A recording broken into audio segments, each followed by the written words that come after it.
সম্মানিত দিনী ভাই বোন, বলছিলাম প্রত্যেক যেই খেলাতে হার জিত রয়েছে সেটাই জুয়া। মদের ব্যাপারে আল্লাহ তাআলা বলেন, নিশ্চয় মদ খাওয়া, জুয়ায় অংশগ্রহণ করা, মূর্তির আস্তানায় যাওয়া, লটারি ক্রয় করা শয়তানের কাজ, হারাম।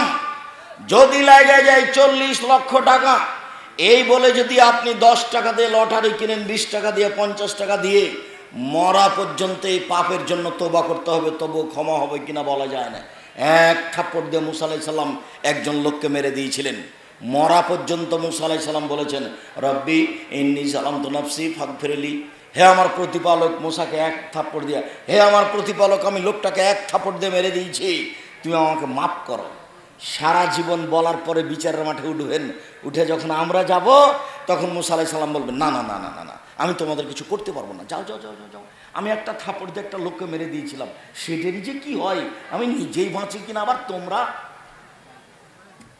নাফসি নাফসি নাফসি, আমি নিজেই বাঁচি কিনা, গাজী রাব্বি, আমার প্রতিপালক আমার উপর রাগ করেছেন, মা গাজীবা মিন কাল্লা বাগ, এত রাগ তিনি পূর্বেও করেননি, এত রাগ তিনি পরেও করবেন না।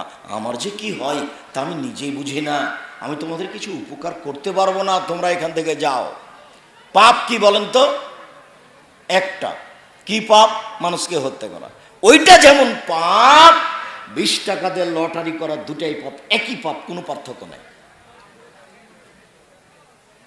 আর একটা, এই যে দোকানে বসে আড্ডা ফিরতে ফিরতে বললেন, আসলে ঠিকই বলছিস, ও আসলে খারাপ।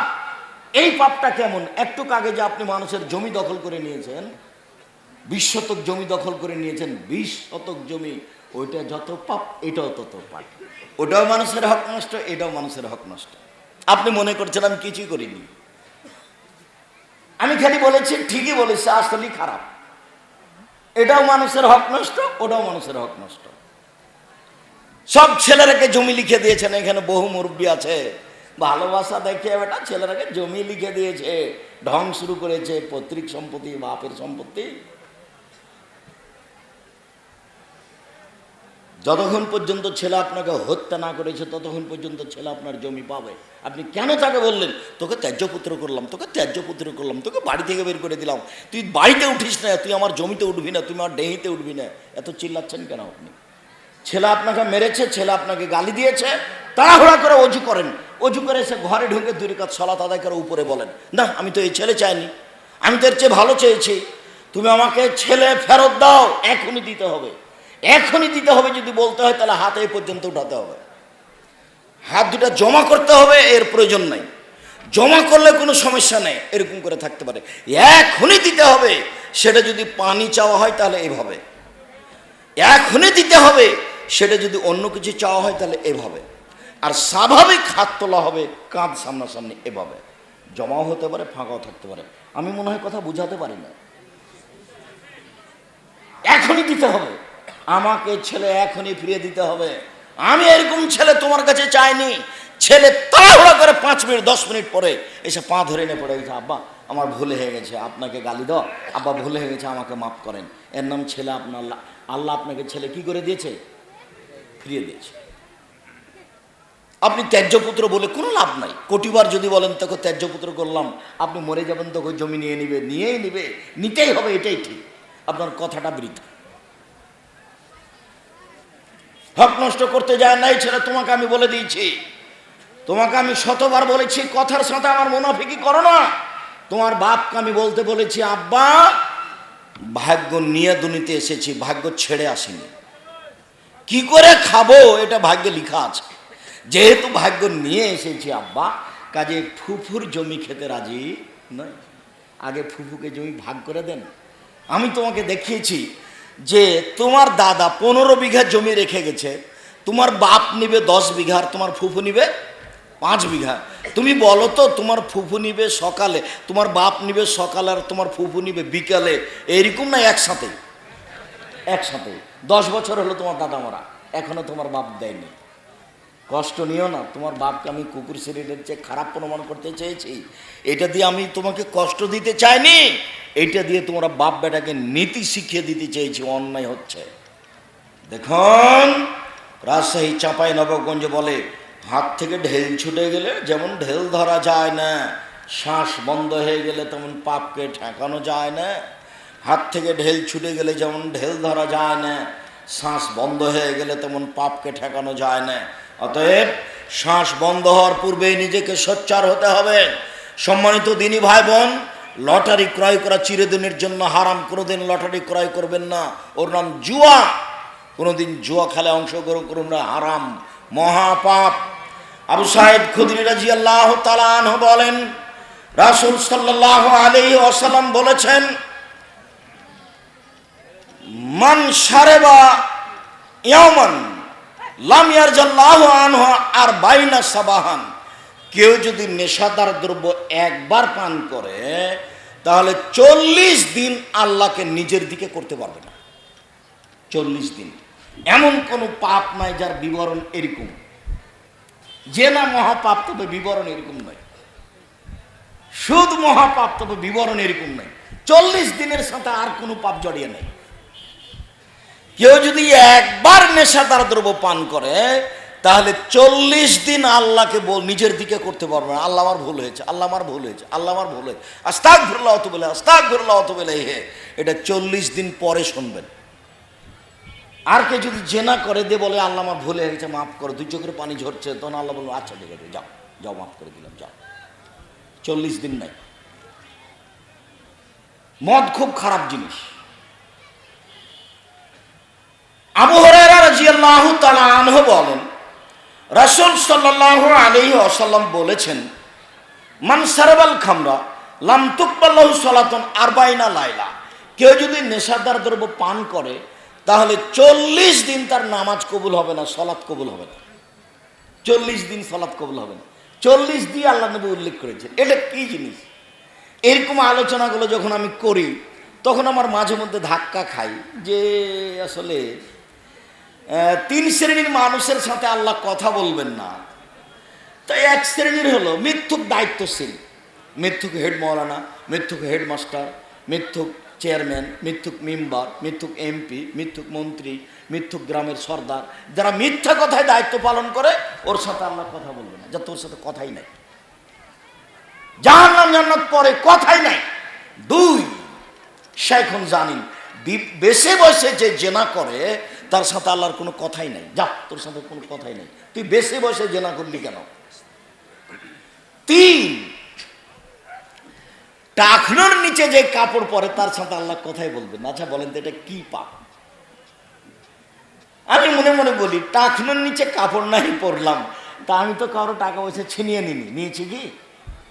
টাকনোর নিচে কাপড় পরলাম তো আমি তো সুদ খাইনি। টাকনোর নিচে কাপড় পরলাম তো আমি তো জেনা করিনি। টাকনোর নিচে কাপড় পরলাম তো আমি তো কাউকে থাপ্পড়ও মারিনি। মুসা আলাইহিস সালামের মতো আমি কাউকে হত্যাও করিনি। তো আল্লাহ আমার দিকে দেখবেন না কেন, কথাই কেন বলবেন না? এটা কি হলো? এটা এই জন্য, এই পাপটা হলো মনের সাথে জড়িত। মনে চাচ্ছে যে প্যান্টটা একটু টাকনোর নিচে রাখি, মানে ঠ্যাঙ্গা ঠ্যাঙ্গা লাগে। স্ত্রী মেয়েতে বলছে, আব্বু টাকনোর নিচে প্যান্ট উপরে রাখলে কেন জানি কেমন কেমন লাগে। বউ বলছে, শোনো প্যান্টটা তুমি টাকনোর নিচে করো তো, খালি উপরে করে থাকো, কেমন কেমন লাগে, খালি ঠ্যাঙ্গা ঠ্যাঙ্গা লাগে। তখন বউ বেটি সবার কথা শুনে প্যান্টটা কিসের নিচে রেখেছে? টাকনোর। এটা মনে চাচ্ছে, সেই জন্য, এই জন্য এত বড় পাপ।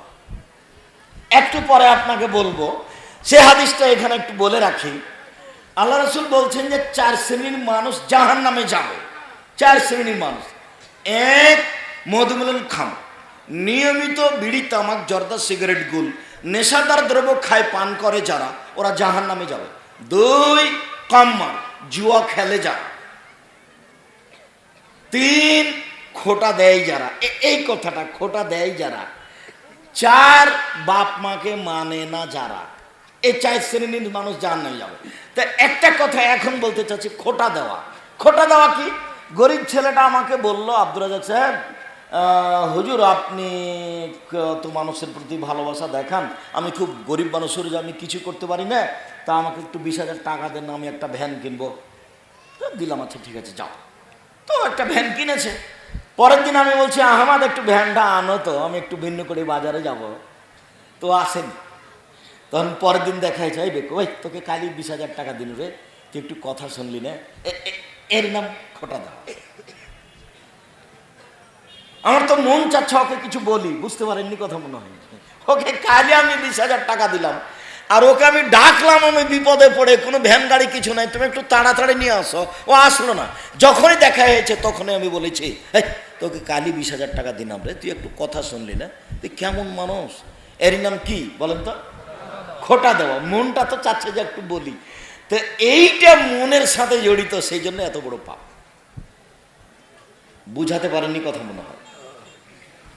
মনের সাথে জড়িত পাপ খুব ভয়াবহ।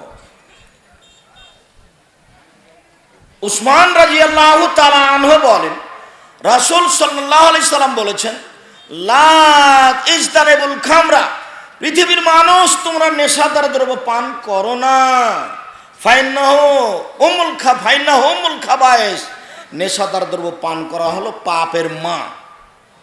কোন পাপকে বলা হয়নি যে এটা পাপের মা। জেনা হোক, চুরি হোক, সুদ হোক, ঘুষ হোক, ডাকাতি হোক, হত্যা করা হোক, যেটাই হোক না কেন, নামাজ ছেড়ে দেওয়া হোক, রোজা ছেড়ে দেওয়া হোক, হজ না করা হোক, কোনো পাপকে বলা হয়নি যে এটা পাপের মা। কিন্তু মদ খাওয়াকে কি বলা হয়েছে? এটা পাপের মা। কেন? এটা পাপের চাবি, এটা পাপের মাথা। কেন? এই মদ খেলে তখন আর বুদ্ধি থাকে না, তখন ও মাকেও গালি দেয়, বউকেও গালি দেয়, একই রকম গালি দেয়। মায়ের সাথেও অন্যায় করতে চাই, স্ত্রীর সাথেও অন্যায় করতে চাই। এখন কেন? ওর বিবেক নেই, এই জন্য এ কথা বলছে। কুল্লু খামরিন কুল্লু মুস্কিরিন মাসকারা কাসিরহু ফাকালিলু হারাম, যে জিনিসটা বিবেকের ক্ষতি করে সেটার নামই মদ। ও কুল্লু খামরিন হারাম, প্রত্যেক মদই হারাম, এটা নির্ধারিত নয়। প্রত্যেক যে জিনিসটা বিবেকের ক্ষতি করে সেটাই হলো মদ। তাই তিনি বললেন, মদের কমও যা, বেশিও তা। যদি বেশি পরিমাণ খেলে বিবেকের ক্ষতি হয়, তাহলে তার কম পরিমাণও হারাম। হাফ কেজি জর্দা যদি একটা মানুষ খায়, তাহলে তার বিবেক কি হবে? নষ্ট হয়ে যাবে। যারা খায় তারাও টিকতে পারবে না। যদি হাফ কেজি খেলে বিবেকের ক্ষতি হয়, তাহলে জর্দার একটা কণাও হারাম। এই কথা মুহাম্মদ সাল্লাল্লাহু আলাইহি সাল্লাম বললেন। এটা হলো পাপের মা। সম্মানিত দিনী ভাই বোন, আবু হুরায়রা রাদিয়াল্লাহু তাআলা আনহু বলেন, রাসূল সাল্লাল্লাহু আলাইহি সাল্লাম বলেছেন, 3 শ্রেণীর মানুষ জান্নাতে যাবে না, কখনো যাবে না। 1, মুদমিনুল খামর, যারা নিয়মিত বিড়ি, তামাক, জর্দা, সিগারেট, গুল, নেশাদার দ্রব্য খায়, পান করে, তারা জান্নাতে যাবে না। 2, আর রাজরাতু মিনান নিসায়ে, পুরুষের বেশধারী নারী, যারা পুরুষের জুতা স্যান্ডেল পরে, যারা পুরুষের শার্ট প্যান্ট পরে, যারা পুরুষের পোশাক পরে, তারা জান্নাতে যাবে না। 1 মিনিট উপস্থিত বৈঠকের দিনই মুসলিম বোন, একটু এই ছেলেরা, কান খাড়ো করে রাখা আমার দিকে। দিনী মুসলিম ভাই বোন যারা আশেপাশে আছেন, তারা একটু খেয়াল করেন। খুব শক্তভাবে খেয়াল না করলে কথা আপনি ধরে রাখতে পারবেন না। মাররান নবী সাল্লাল্লাহু আলাইহি সাল্লাম নিসায়ে, আল্লাহর নবী ঈদুল ফিতরে অথবা ঈদুল আজহাতে ঈদের মাঠে গেলেন। ঈদের মাঠে গিয়ে মহিলাদের সামনে দিয়ে যাচ্ছেন। তখন মহিলারাকে বলছেন, ইয়া মাশারান নিসা, ও মহিলাদের জামাত শোনো, ইন্নী উরিতুকুন্না আকসারা আহলিন নারিন নিসা, আমি তোমাদেরকে বেশিরভাগ জাহান্নামে দেখলাম। জাহান্নাম বলতে নারী আর নারী, জাহান্নাম বলতে নারী আর নারী, জাহান্নাম বলতে নারী আর নারী। তখন মহিলাগণ বলে বসলো, আল্লাহ রাসূল বেমা রাসূলুল্লাহ, মহিলারা জাহান্নামে কেন বেশি যাবে? তখন আল্লাহ রাসূল 3টা কথা বললেন। 1, তুকফিরনাল্লাহ, মহিলারা বেশি বেশি অভিশাপ করে, মহিলারা বেশি বেশি বদনাম করে, মহিলারা ছোট কথার পিছনে লেগে থাকে, মহিলারা বেশি বেশি বদনাম করে, মহিলারা বেশি বেশি অভিশাপ করে, এর কথা ওর কথা লাগিয়ে বেড়ায়, এই সেই কাজে ব্যস্ত থাকে, এই কারণে জাহান্নামে যাবে। 2, ওই একফরনালা শিরা, স্বামীকে মানে না এই জন্য জাহান্নামে যাবে, স্বামীকে মানে না এই জন্য জাহান্নামে যাবে। 3, এবার আবার বলছেন, এই শোনো উপস্থিত বৈঠকের মহিলারা শোনো, মা রায়তো মিন নাকিসা তাকলিন দীনিন আযাবিল রাজুলিল হাজিল মিন ইহদাকুন্না। তোমরা এমন নারী, তোমরা এমন জাতি যে বুদ্ধিমানের বুদ্ধিকে নষ্ট করতে পারো। আমি দেখিনি তোমাদের চেয়ে কাউকে যে বুদ্ধিমানের বুদ্ধিকে নষ্ট করতে পারে। আমি দেখিনি তোমাদের চেয়ে কাউকে যে বুদ্ধিমানের বুদ্ধিকে নষ্ট করতে পারে। তোমরা এমন জাতি যে বুদ্ধিমানের বুদ্ধিকে নষ্ট করতে পারো। একবার যদি আপনার সাথে হাসি দিয়ে কথা বলে তাহলে আপনার অর্ধেক ঈমান কমে যাবে। আপনি এখন বক্তব্য শুনছেন, এখন হেঁটে যান, ওই যে আপনার ভাতিজি ওখানে দাঁড়িয়ে আছে মাথায় কাপড় না দিয়ে, যতক্ষণ পর্যন্ত আপনি আর না হচ্ছেন ততক্ষণ পর্যন্ত আপনি দেখতে থাকবেন। এর জন্য আমি দায়ী নয়, এর জন্য আপনি দায়ী। এই মাথায় কাপড় দাও না কেন? এখনো তোমার মাথায় কাপড় নেই কেন? কি মনে করো তুমি? বুঝে নিলাম তোমার বাপ নাই, গ্রামবাসী তো আছে।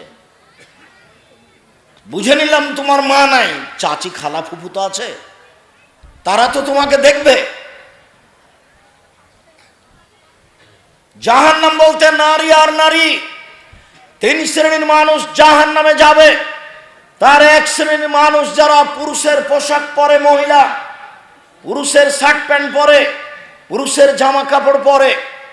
রাসূল সাল্লাল্লাহু আলাইহি সাল্লাম বললেন, আমি বেশিরভাগ মহিলাকে জাহান্নামে দেখলাম, তার 2টা কারণ। 1, বদনাম গীবত করে। 2, স্বামীকে মূল্যায়ন করে না, স্বামীর কুফরি করে। এটা কিভাবে বলছে? ওয়াবাগ্য, আল্লাহ রাসূল বলছেন, ওয়ালাউ আহসানতা ইলা ইহদাহুন্না দাহারা, ওদের সাথে যদি সারা জীবন ভালো আচরণ করো, সুমারাত মিনকা শাইয়ান, তারপরে একদিন তুমি একটা মোটা কাপড় কিনে নিয়ে এসেছো, কাপড়টা চিকন নয়, তখন কাপড়টাতে হাত দিয়ে বলবে, তোমার কাছে কোনোদিন আমি ভালো কাপড়ই দেখিনি। বলবে যে মা রায় তুমি হাসান কাত্ত, আমি তোমার মধ্যে কোনো ভালো দেখিনি। উপস্থিত বৈঠকের মুসলিম বোন, আপনাকে আমি এই কথা বলে খাটো করিনি। আরে আপনাকে তো আমি খাদিজার মতো মনে করি, আরে আপনাকে তো আমি আয়েশার মতো মনে করি, আপনাকে আমি খাটো করিনি। আল্লাহর নবী বলছেন মহিলারা বেশিরভাগ জাহান্নামে যাবে, এই কথা তিনি বলছেন। আল্লাহর নবী বলছেন 2 শ্রেণীর মানুষ জাহান্নামে যাবে, আমি তাদের দেখিনি। 2 শ্রেণীর মানুষ জাহান্নামে যাবে, তাদের আমি দেখিনি। 1, যাদের হাতে থাকবে লাঠি, গাভীর লেজের মতো, ওরা মানুষকে মারবে, ওরা জাহান্নামে যাবে। 2, নিশান, মহিলা, কাসিয়াতুন, কাপড় পরে থাকে, আর এতন উলঙ্গ। আপনি আমার দিনই বোন, ওই যে আপনি ব্লাউজ পরে আছেন, দেখেন তো নিচের দিক পেট দেখা যাচ্ছে, এটার নামে উলঙ্গ পোশাক। এই মেয়ে, তুমি যেভাবে জামা কামিজ গায়ে দিয়ে আছো, দেখো তোমার অঙ্গ প্রত্যঙ্গ বোঝা যায়, এটা হলো উলঙ্গ পোশাক। আমি বলিনি, এই কথা মুহাম্মদ সাল্লাল্লাহু আলাইহি সাল্লাম বলেন। নিশাউন, মহিলা, কাসিয়াতুন, কাপড় পরে থাকে, আরিয়াতুন, উলঙ্গ। মমিলাতুন, পুরুষকে নিজের দিকে আকৃষ্ট করে, মায়েলাতুন, ওরা নিজেরা আকৃষ্ট হয়।